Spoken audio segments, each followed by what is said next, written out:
حبيبي يا نبض قلبي، خليك معايا طول الوقت ما تفارق عيني.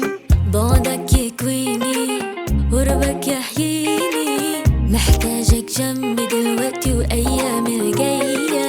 وحدك انت نصيبي، نور عين حبيبي، غيرك ما بعشق. Menikahkan engkau dengan anak kandungku Jelita Putri dengan maharnya seperangkat alat salat dan emas 10 gram dibayar tunai. Saya terima menikahi anak kandung Bapak Jelita Putri dengan maharnya seperangkat alat sholat dan perhiasan emas 10 gram dibayar tunai. Sasa,